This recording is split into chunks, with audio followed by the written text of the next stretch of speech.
혹시 이 한자가 무슨 뜻인지 아시겠죠? 이게 의사의 글자입니다. 구원할 때 글자입니다. 네, 보세요. 이 의자가 총 3파트로 되어 있습니다. 이렇게 한 파트, 두 파트, 세 파트로 되어 있는데, 자, 이게 첫자가 뭐냐면 옛날에 우리 민족들이 활을 잘 쓰잖아요. 활을 하게 되면 뒤에 딱 해서 화살이라든지 그 통을 딱 냈습니다. 그것을 활집동계라고 합니다. 근데 발음은 활집동계 예입니다. 활집동계. 이거는 멍둥이 숫자입니다. 이것은 이때는 당 숫자입니다. 보세요. 예. 유대 마을에 오신 예수님이 바로 우수합니다. 그래서 예수님께서 가장 많이 하신 사역이 뭐예요? 우리의 병을 고치셨어요. 예. 물론 그 병은 어떤 육체적인 병일 수도 있지만 또 정신적인 병 등 이런 것들 많이 포함하고 있겠지만 바로 예수님께서는 이 땅에 오신 이유가 뭐냐면 우리의 죄진 삶을 구원하시기 위해서, 다시 말해서 우리의 질병을 치유하기 위해서 이 땅에 오신 게 바로 예수님입니다.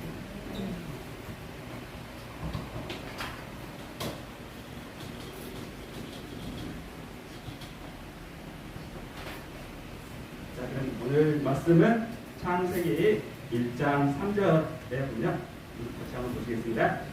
하나님이 이르시되 빛이 있으라 하시니 빛이 있었고. 아멘. 기도드리겠습니다. 주님, 이웃의 잘못을 보면서 나의 거짓을 보게 하시고 우리 마음속에 주인 되신 이 예수님이 회복시켜서 우리가 진정으로 주인 의식으로 이 시대를 살아가게 하시옵소서. 그리고 정말 이 요일교회가 하나님을 향해서 정말 아름다운 소망을 가지고 있습니다. 이곳에 오시는 모든 분들을 축복하시고 하나님의 자녀로 삼으소서. 이 모든 말씀 예수의 이름으로 기도드렸습니다. 아멘.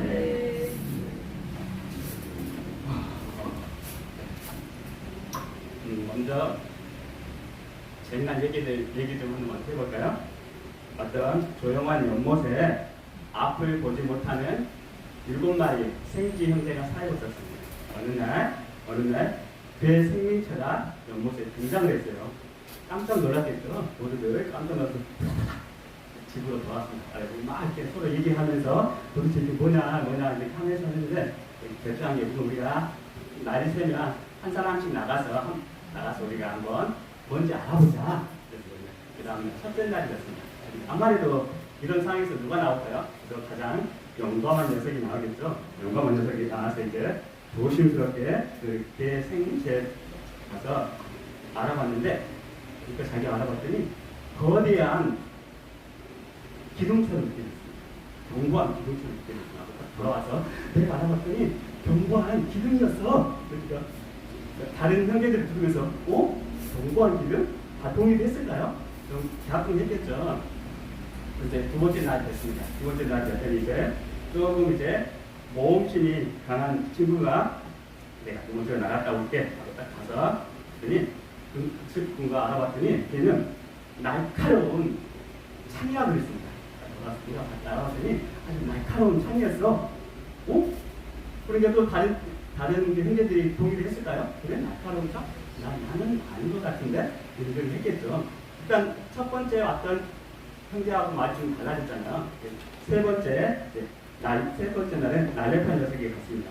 자기가 저를 조심히 알아봤더니 아주 거대한 뱀이라고 했습니다. 그래서 돌아서 나 거대한 뱀을 만나가지고 내가 정말로 잡아먹힐 뻔했는데 내가 그래도 날렵해가지고 이렇게 살아서 들어왔다고 하면서 자기 알아봤더니 날렵한 거대한 뱀이라고 했습니다. 갈수록 지금 첫째 날, 둘째 날, 셋째 날 이렇게 좀 다 하는 말이 하나같이 다른 겁니다. 다 자기가 맞다고 하니까 지금 이렇게 할 수 없는데 네 번째 날 됐는데 이렇게 되니까 이제 첫째 날, 둘째 날, 세 번째 날 다 이렇게 봐도 사람들이 자기 형제들이 죽진 않았잖아요. 그러니까 이제 기회주의자가 그럼 이번엔 내가 한번 나갔다 올게 하고 나가서 딱 봤더니 자기가 딱 봤더니 널찍한 절벽이라고 했습니다. 널찍한 절벽? 막 갈수록 지금 현재 미국에 빠지는 것 같습니다. 그래서 이제 다섯째 날 하나도 안 되겠어요. 좀 약간 개인솔주의자 기질이 있는 녀석이 가서 내가 말아볼게. 그에게 딱 갔더니 걔는 뭐라 그랬느냐, 이렇게 팔랑팔랑하는 부채라고 그랬어요. 팔랑팔랑하는 부채?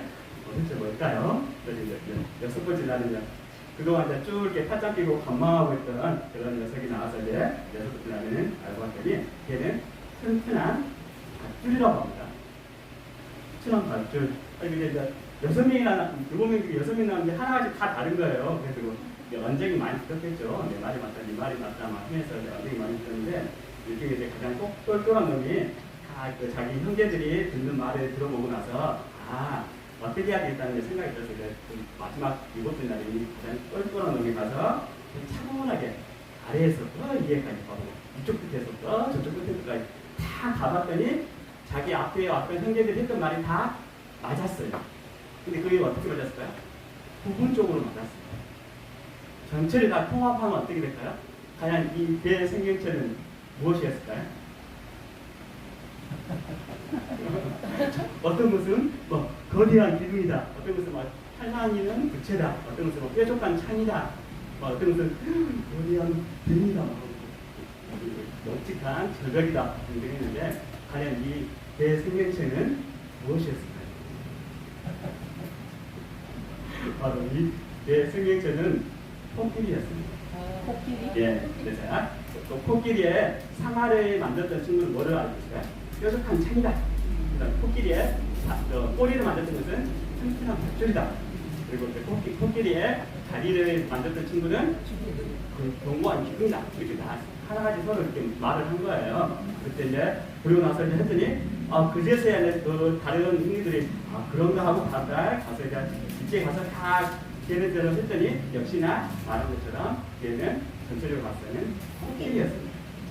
우리가 보면 이렇게 부분만 알게 되면은 어떻게 보면 그럴듯한 어떤 말이 될 수 있지만, 사실 전체적인 관점에서 보면은 그 말이 꼭 맞다고는 할 수 없겠죠. 할 수 없는데, 근데 우리가 지금 이제는 이 시대를 사는 것은 어떻게 보면은 이 전체적인 것을 우리가 지금 이제 알아야 되는 그런 시대에 좀 살고 있지 않나 하는 생각이 듭니다.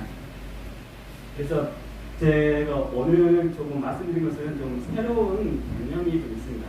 그래서 조금 잘 들어봐 주시고, 마침 그 목사님께서 잘 설명을 해 주시니까 혹시 또 관심 있으면 다음에 더 들어보시면 더 좋을 것 같고요. 그래서 이거 뭐지? 책방 잘 보일까요? 네. 혹시 여러분 변월망지라는 말 들어봤나요? 변월망지? 변월망지가 어떤 뜻이냐면,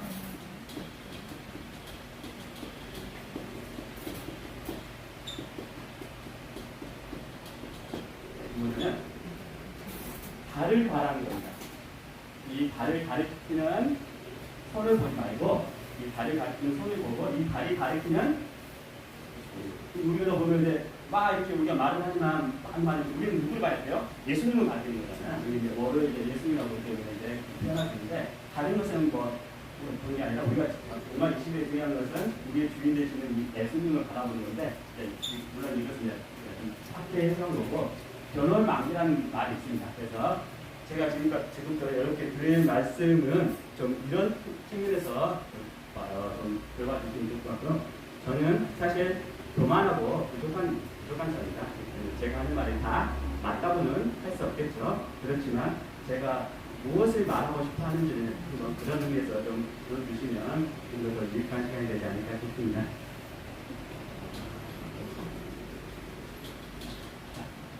우리 기독교에서 가장 중요한 그 삼위일체가 있잖아요. 이 삼위일체, 삼위가 어떻게 되죠? 성부, 성자, 성령이잖아요. 자, 이 세 가지로 되어 있는데, 이 삼이라는 것은 우리 생명에 있어서, 진리에 있어서 매우 중요한 숫자가 바로 이 3입니다. 그래서 어떤 것들이 이렇게 세 가지 힘에 의해서 이루어지는데, 그래서 마찬가지로 이 국가를 이루는 3요소가 있습니다.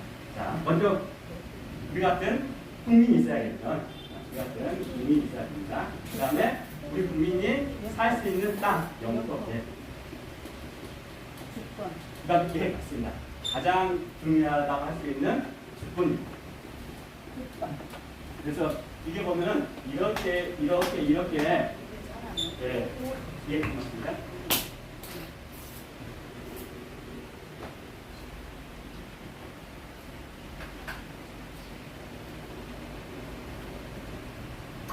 맞습니다.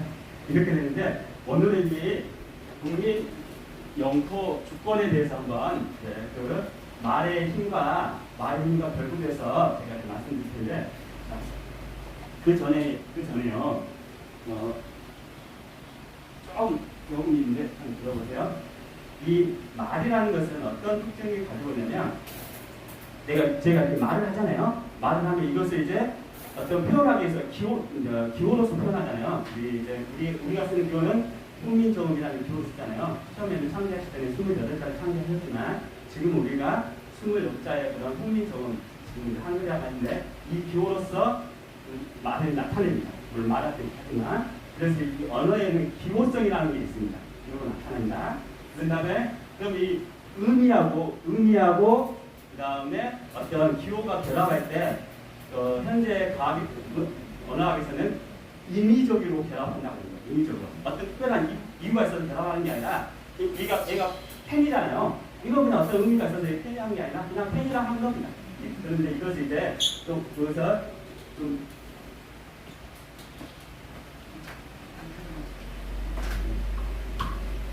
그것을 이제 자의성이라고 합니다. 이게 자자가 방자하다 할 때 자자입니다. 임의로 된다는 겁니다.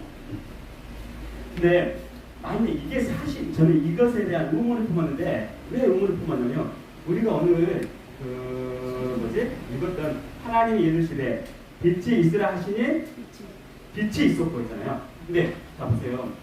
이게 만약에 이게 언어 결합이 임의적으로 이루어졌다는 건데 만약에 하나님께서 빛이 있으라 하겠습니다. 근데 오늘 좀 비가 내렸잖아요. 빗방울이 떨어져요. 창조에. 그러면 하나님께서 어땠을까요? 좀 보는데 이상하다.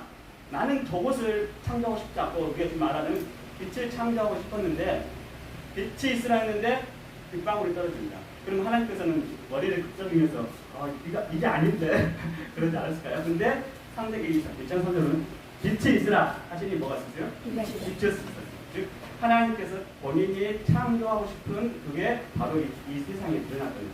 그래서 그렇다면은 이 언어라는 게 인위적으로 됐다는 것은 저는 좀 여기에 좀 의문을 품고 있습니다. 그래서 저는 어떻게 생각하냐면 이 언어가 기호로 나타낼 때는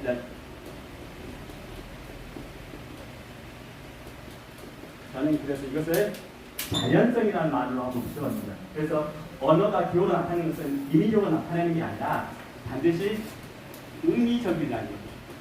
근데 단 우리가 아직까지는 그 의미를 안다 모른다. 그렇기 때문에 모르기 때문에 우리는 그것을 뭐라고 해요? 자의성이라고 그러고 인위적이라고 표현하는 겁니다. 만약에 이게 인위적이라면은 말한 것처럼 빛이 있으라 했는데 다른 게 생기고 누가 그 사이에 공창이 있으라 했는데 공창이 안 생기고 다른 게 생길 수 있잖아요. 그러면 그 하나님이 창조하신 어떤 계획을 끝나고는 어긋나게 되는 거잖아요. 반드시 하나님이 어떤 창조 설계대로 이 세상을 설계했기 때문에 이 하나님의 그런 마음속에 있는 그런 거에 그대로 이 자연계에 드러났기 때문에 모든 게 이게 창조가 됐을 때 임의적으로 창조되지 않습니다. 만약에 임의적으로 창조된다면 생명의 질서가 어긋나 버리겠죠. 그래서 이것을 이제 봤을 때 이런 게 왜 나타나냐면 바로 인본주의 사고로 봤을 때는 이런 게 나타납니다. 이제 우리가 신본주의 관점에서 보게 되면 이렇게 언어는 반드시 의미적으로 나타날 수밖에 없는 거고 단지 우리는 그것을 잘 모르는 거예요. 근데 우리가 이제 알면 알수록 그래야지만이 언어가 이렇게 의미적으로 나타나야지만이 말에 힘이 있는 거예요. 만약에 임의적으로 하자면 말에 힘이 있을 수 없어요. 말에 힘이 있을 수가 없습니다. 그렇기 때문에 반드시 이런 게 먼저 갖추어져야지만이 말에 힘이 생기지 않을까 하는 그런 생각을 좀 해봤습니다. 자, 지난번에 이제 그 국가의 3요소가 국민, 영토, 주권인데 제가 지난번에 목사님한테 여쭤봤어요. 한자가 목사님 어디 한족이 창조했을까요? 그랬더니 목사님께서 어떻게 말씀하셨죠? 한자는 우리의 조상이 동이족이 창조했다 이렇게 말씀하셨습니다. 그래서 우리 민족을 부르는 말 중 하나가 동이족이라는 말이 있습니다. 근데 우리는 이제 오늘 이제 성경적인 기반을 보면 성경에서는 셈의 후손인 에벨이 있고 에벨의 자손인 형제가 바로 벨렉과 욕당이잖아요. 저는 이 욕당이라는 개념에서 한번 조금 생각을 해보겠습니다. 그래서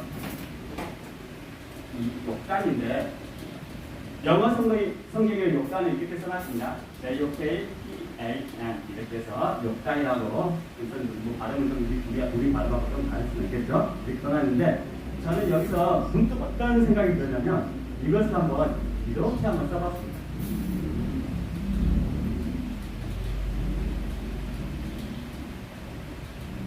이게 뭐냐면 푸를 욕자입니다. 푸르다 우리가 녹색할 때 푸르다 할 때 욕자고요. 이것은 물론 다르겠죠. 그래서 이 만일에 이 욕단을 이렇게 한자적으로 표현하면 이렇게 표현할 수 있지 않을까 그런 생각했습니다. 그러면 이 욕단이 과연 우리 민족하고 연관이 되려면 우리 민족에 연관이 돼야겠잖아요. 바로 이 푸르다입니다. 자, 푸르다하고 우리 민족하고 연관시킬 수 있는 게 뭐가 있을까요? 하늘. 그 아이가 태어났을 때 힌트라는 게 아이가 태어났을 때 뭐가 보이죠? 예? 왜? 몽고 반점이 몽고 반점이 바로 이 그래서 한 보험포트들이 한 2세 때 가장 선명하게 드러나고 이제 아이가 그래서 한 10몇 세 정도 되면 이제 자연스럽게 사라지는 건데 바로 이 우리 아시아계의 특히 뭐 여기서 말이 몽골이니까 몽골계의 주된 특징으로 나타나는 게 바로 이 몽고 반점입니다. 그렇지만 이게 몽고 반점이 꼭 아시아계에만 나타날까요? 그렇지는 않습니다. 뭐 예를 들어서 백인에서도 특히 그 헝가리 쪽에서는 몽고 반점이 좀 더 다른 백인보다 더 많이 나타난다고 합니다. 그렇지만은 이 몽고 반점은 아시아계 뭐 몽골 사람이라든지 뭐 우리나라 사람, 뭐 일본 사람 등등의 그런 사람들한테 이 몽고 반점은 많이 나타나고 있습니다. 자, 그렇다면 이 몽고 반점이 나타난다는 것은 이제 저의 한다면 이 욕단의 후예가 될 수가 있는 거죠. 예. 그래서 이제 근데 그 가장 몽고반 점이 아마 잘 나타나는 민족 중 하나가 아마 우리 민족이지 않을까 싶은데 물론 이제 좀 더 이제 조사해보면 알겠지만은 그래서 이 욕당이라는 말에는 아마 이런 의미가 숨겨져 있지 않을까 하는 생각이 듭니다. 이거 다는 뭐냐면 다는 결단하다라는 뜻입니다. 결단하다. 그래서 이제 요셉의 12지파가 있잖아요. 그 중에 단지파가 있죠. 혹시 단지파의 단위의 의미가 어떤 건지 아십니까? 창세기 49장 한번 16절에 한번 가볼까요?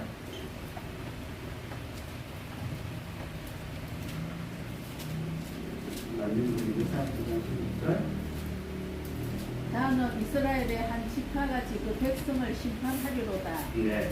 여기 보면 단이라는 의미에는 이제 심판한다는 물론 이제 여기는 보면은 여기 TA에서인데 여기는 아마 영어 성경에는 EAN으로 이게 지금 표시가 되어 있는 것 같은데 아무튼 이 단이라는 의미에는 그런 의미가 조금 들어가 있는 것 같습니다. 그래서 우리 지금 현재 우리 민족이 어떻게 보면 이런 측면에 위치에 있지 않나 싶고 그래서 더더군다나 지금 현재 이 시대에는 어떻게 보면 우리 교회한테 하나님께서 어떤 특별한 어떤 일을 조금 부여하시지 않나 하는 그런 생각을 좀 해보겠습니다.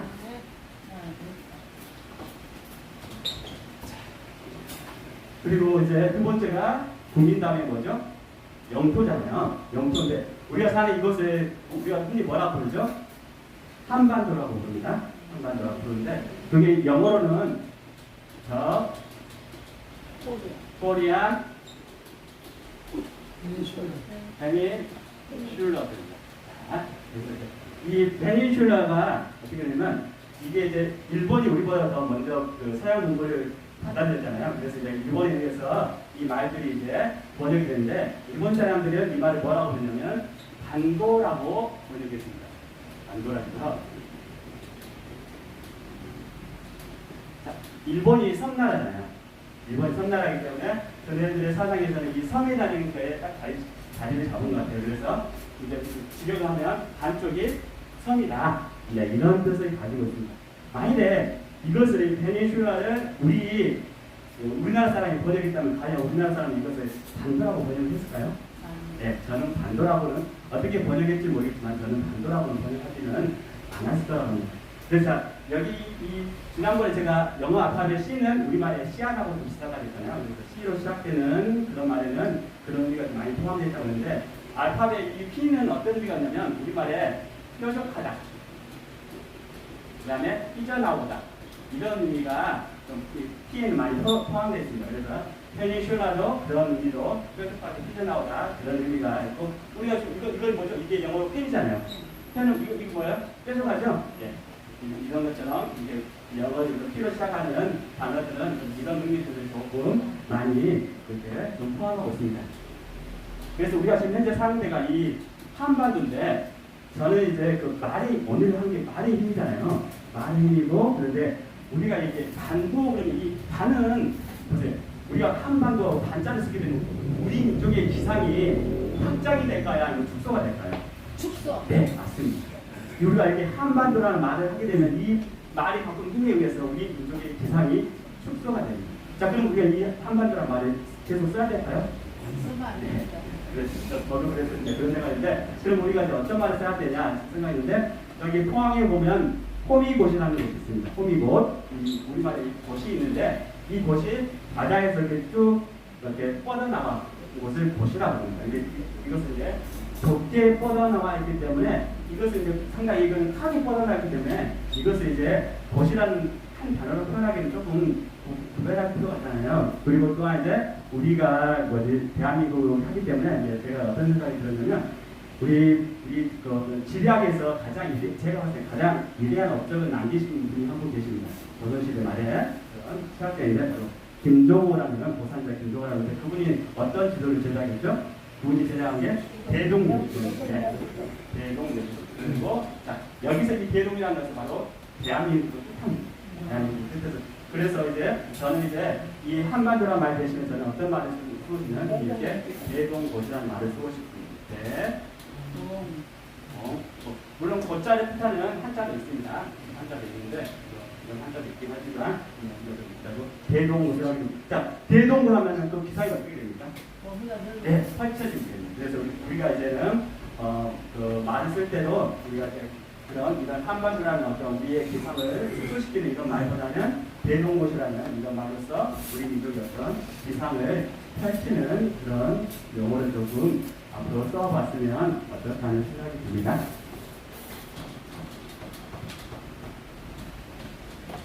자, 그리고 이제 영토, 국민에 의해서 영토에서 이제 주권이잖아요. 네, 주권인데 어떻게 보면 이 세 가지 중에 요소 중에 어떻게 보면 가장 중요하다고 할 수 있는데 우리의 역사에서 우리가 한번 주권을 빼앗긴 적이 있었죠. 최근에 그때 언제죠? 1910년에 이것을 우리가 그래서 정술 이전에 있어서 정술 국지라고 합니다. 이제 우리가 일본에게 한번 이렇게 주권을 빼앗기는데 이거 그러면 정술 국지가 있기 전에 뭐 그냥 바로 일어난 게 아니라 그 전에 작업들이 있습니다. 어떤 작업이 있었냐면 1905년에 어떤 일사조약을 체결합니다. 그 다음에 1895년에는 명성하우가 피해되는 그런 사건이 일어납니다. 그리고 그 시발적으로서 1876년에는 그 일본에 된 운용호라는 데가 와서 이제 강화되어서 너네들이 문호를 개방해라 해서 그런 운용호 사건을 일본이 이제 일으켜서 이제 강화도를 체결합니다. 네, 이런 일련의 과정을 거치면서 이제 일본은 차츰차츰 우리의 주권을 빼앗아서 드디어 이제 1910년에 이제 그런 한일합방이라고 해서 이제 우리의 정술 국치라고 합니다. 근데 우리가 최근에 우리의 주권을 빼앗겼습니다. 바로 110년이 흐른 2020년에 2020년에 우리가 한번 또 다시 한번 어떤 세력에 대해서 우리의 조건을 그 조건은 어떤 조건이었죠? 선거 조건입니다. 물론 아직 다른 조건은 우리가 좀 가지고 있지만 지금 현재는 우리한테는 이 선거 조건이 가지고 있지 않습니다. 그래서 저는 이제 이것을 이제 2020년이 경자년이거든요. 그래서 저는 이것을 이제 경자치라고 합니다. 자, 그러면은 1905년에 있던 울사저하고 같은 사건이 발생하게 비슷하게 그게 언제냐면 2017년 바로 대통령 보궐선거입니다. 이게 왜 그런 게냐면 목사님한테 제가 여쭤볼게요. 우리가 보궐선거를 하게 되면 거기서 당선된 사람은 임기가 어떻게 됩니까? 그러니까 이제 박근혜 대통령이 자비를 받았기 때문에 남은 임기, 예, 맞습니다. 남은 임기를 해야지. 우리가 보궐선거를 하게 되면 그 당선자는 바로 전임자의 남은 임기 동안에 임기를 하는 겁니다. 마찬가지로 이것도 대통령도 보궐선거입니다. 그렇기 때문에 이때 당선된 사람은 말씀하신 것처럼 박근혜 대통령이 남은 임기 동안만 하는 게 보궐선거에서 맞는 겁니다. 그렇지만 우리는 그것을 이제 무야무야해서 넘어가서 이제 그래서 이게 연결돼서 2020년 이런 어마어마한 사건이 일어나게 됩니다. 그러면 이제 이 명성황후 시해 사건하고 그런 것도 말씀하신 게 이제 말하고 있는 건 똑같이 바로 박근혜 대통령 탄핵입니다. 이게 바로 이제 명성황후 시해 사건이고 그러면 운용 사건하고 똑같은 사건이 뭐죠? 2014년에 있는 세월호 사건. 네, 2014년에 이 세월호 사건이 바로 운용 사건하고 같습니다. 배로 시작해서 이렇게 북부가 이렇게 제거되죠. 그러면서 이제 이런 울산중학교 사실은 국제법에 봤을 때 불평등 대학이라 해서 국제법상에 성립이 안 됩니다. 이것도 마찬가지로 대통령 보궐선거도 엄밀하게 보면 분명히 전임자의 남은 기간만 해야 되는데 그렇게 하지 않았습니다. 그래서 그런 성향이 갖고 있어서 이게 드디어 이제 1910년도에는 우리가 그런 경수복지라는 것을 마지막에 보고 지금 현재 우리가 2020년도에는 바로 이 경자복지로서 우리의 선거 주권이 지금 이제 강타됐습니다. 자, 이대로 흘러가게 되면 우리의 주권은 점점 어떻게 될까요? 더 많은 주권들이 우리에게 사라지게 되는 그런 이제 방향이 됩니다. 자, 그런데 이제 보세요. 우리가 역사에서 가장 중요한 사건이 뭐라고 보십니까? 목사님, 우리 역사에서 가장 중요한 사건이 뭘까요? 역사에서? 인류 역사에서 가장 중요한 사건 예수님 오신 분. 네, 맞습니다. 그거는 이제 그냥 일반적인 어떤 세계사 역사에서 는 어떤 게 가장 중요할까요? 지금 그 건설사에서 제일 중요한 것은 미국이 세워진 거예요. 맞습니다. 방금 말씀한 것은 우리가 세계 역사에서 가장 중요한 것은 새로운 나라가 바로 건국되는 게 바로 가장 중요합니다. 그래서 1206년에 몽골 제국이라는 어마어마한 거대한 제국이 건설됐습니다. 1776년에 목사님 말씀하신 미국이 건설됐고 1948년도에 우리 대한민국이 건설됐습니다. 1948년 똑같은 해에 어느 나라가 또 건설됐죠? 이스라엘은 우리하고도 어떻게 보면 형제 국가라고 할 수 있는 벨벳 흉통이라고 할 수 있는 거기 때문에 하나님께서 똑같은 연도에 미도성으로도 거의 비슷합니다. 미도성으로도 거의 비슷한 곳에 한 곳에는 대한민국, 한 곳에는 이스라엘이라는 나라를 이제 세워주셨습니다. 자, 그래서 우리가 이게 1948년 바로 8월 15일 날 우리가 이렇게 대한민국 건국을 했잖아요. 자, 우리가 여기 45년 8월 15일 날 우리가 강복이 됐는데 이 기간을 우리가 보면 이제 일제 강점기라고 우리가 표현합니다. 이제 우리가 이제 언제까지 될지는 모르겠지만 저는 이 기간을 어떻게 표현하고 싶냐면 바로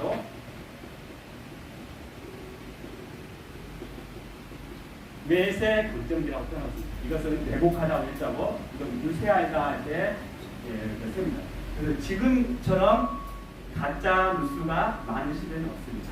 네, 지금처럼 가짜 뉴스가 많은 시대였고 가장 요즘 많이 하고 있는 그런 거죠. 보이스피싱을 비롯해서 그 어마어마한 우리가 선거주권을 하는데 평상기업 투표용지를 선관위에서 아주 당당하게 썼다고 그렇게 해서 빳빳한 투표지가 그렇게 해서 됐다고 했는데 그런 게 이제 언론에 나와도 워낙 그러다 보니까 국민들이 어떻게 해요? 그런가 보다 등등이 가지고 지금 현재 그런 어마어마한 이런 우리가 외세 그런 거짓에 속에서 쌓다 보니까 이제 웬만한 그런 거짓들은 우리가 너무나 무의미하게 지금 이제 그렇게 돼가는 그런 지금 시대에 살고 있는데 우리가 이것을 이제 다시 이제 바로 잡아야 되는데 그래서 이제 우리가 이 바로 잡기 위해서는 제가 말씀 이 바로 우리의 주인이신 이 예수님을 우리가 이제 의식하는 그런 단계에 우리가 지금 이제 들어가야 될 것 같습니다.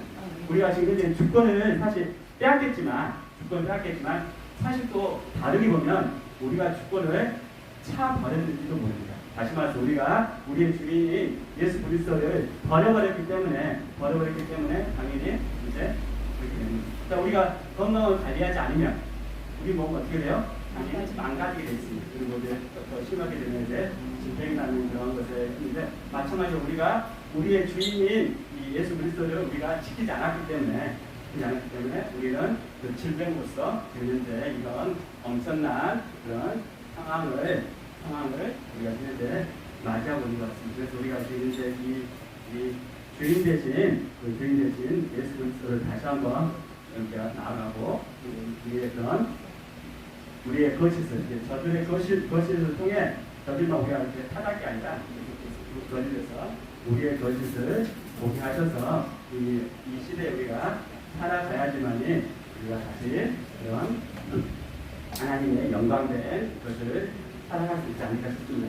그래서 이제 제가 말의 힘이라고 했잖아요. 그래서 우리가 지금 8월 15일날 우리가 뭐로 우리가 기념을 하죠? 광복절로 기념을 합니다. 네, 광복절로 기념을 하는데 근데 8월 15일에는 우리가 45년 광복됐지만 48년 건국됐습니다. 우리가 지금까지 건국절을 기념하지는 않았습니다. 근데 이제부터는 우리가 이 광복절도 의미가 우리 민족에게 큰 의미이지만 어찌 보면 더 큰 의미가 바로 48년 8월 15일 날 건국한 겁니다. 자, 새로운 나라가 건설되는 게 역사에서 가장 큰 의미라고 우리 목사님께서 말씀하셨는데, 자, 우리가 보면은 이 대한민국이 건국이 됐잖아요. 이것은 하나님 우리에게 축복입니까? 뭡니까? 축복. 예, 축복입니다. 자, 근데 그럼 이 대한민국을 건국하게 도와주는 세력이 누구예요? 일제 36년 동안 이렇게 해서 우리 민족이 이제 새로운 어떤 나라를 건설하게끔 일본이라는 힘을 써서 우리 민족의 어떤 것을 기본을 만들기 어떻게 보면 일제 강점기 있습니다. 그래서 우리가 일제 강점기 하면은 우리 뭐 너무 치욕스럽고 그렇게 해서 어떤 반의 감정을만 높일 게 아니라 우리가 이제 좀 더 성숙해서 자 하나님께서 우리가 하나님의 자녀라면 우리가 원망하고 분노하는 마음을 가지는 것을 하나님 원하실까요? 네. 우리가 그렇게 해서 이렇게 강복절에서 반의 감정을 하게 되면 그런 마음을 하게 되면 저는 그것은 하나님이 기뻐하지 않으실 거라고 보고 있습니다. 그래서 이제 우리가 이제 그런 틀에서 조금 벗어나서 그래서 이제 48년 8월 15일에 강복이기 때문에 제가 생각했을 때 이 날에 좀 어떻게 한번 이름을 부르면 좋을까 싶었을 때 여기 보면 창세기 1장 그 현절에 빛이 있으라 하시니 뭐가 있었어요? 빛이 있었잖아요. 그 말에 제가 참관을 해서 이렇게 써봤습니다.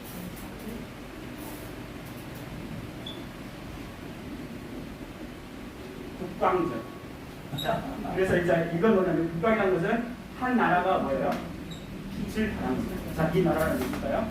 예, 대한민국. 그리고 이제 이것을 좀 세분하면 이거는 북은 건국의 의미가 있고요. 이 광은 강국의 의미가 있습니다. 그렇지만 이 국광절이라는 의미에는 이 강국의 의미라는 것도 우리가 드리지만 더 큰 것은 뭐냐면 이 1948년 이 위대한 대한민국을 건국하는 것에서 크게 기념해서 이제 국광절이라는 이제 해서 우리가 기념을 하게 된다면 훨씬 더 미래지향적으로 대한민국이 나아갈 수 있지 않을까 하는 그런 생각을 해봅니다. 그리고 이제 마지막으로 이제 우리가 조금 이제 좀 더 생각이 높게 보면 말의 힘인데 이 자유라는 말의 힘은 저는 상당히 큰 의미를 가지고 있다고 하는데 목사님 혹시 자유주의 신학이라고 하는데 과연 이 자유주의 신학이 어떤 겁니까? 간단하게 설명해 주시면 자유주의 신학. 이게 언어가 혼돈이 되나는데 네, 맞습니다. 사실은 이 자유라는 것은 진리가 자유가 네, 맞습니다. 이 자유주의가 이게 어느 혼돈이 네, 네, 혼돈이 생겨가지고 네, 맞습니다. 사실은 이 자유주의 신학이라 하면 안 되고 맞습니다. 그거는 이제 네, 목사님께서 정확히 말씀하셨는데, 근데 전에들은 왜 이것을 자유주의 신학이라고 부르냐 하면은 그렇게 표현을 해야지만 우리 안에 어떤 왜곡된 것을 우리는 반드시 이렇게 거부하는 것을 가지고 있거든요. 힘을 가지고 있는데 그 장벽은 어떻게 될까요? 자유주의 신학이라는 말을 쓰므로 그 장벽을 무너뜨려요.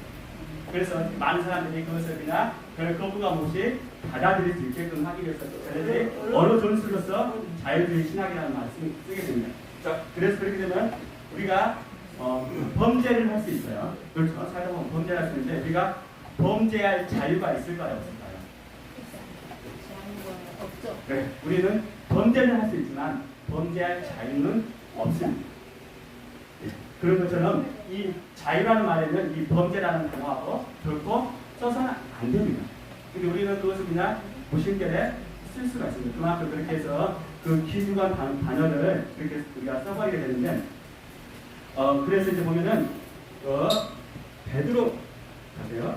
베드로전서 2장 16절을 한번 봐볼까요?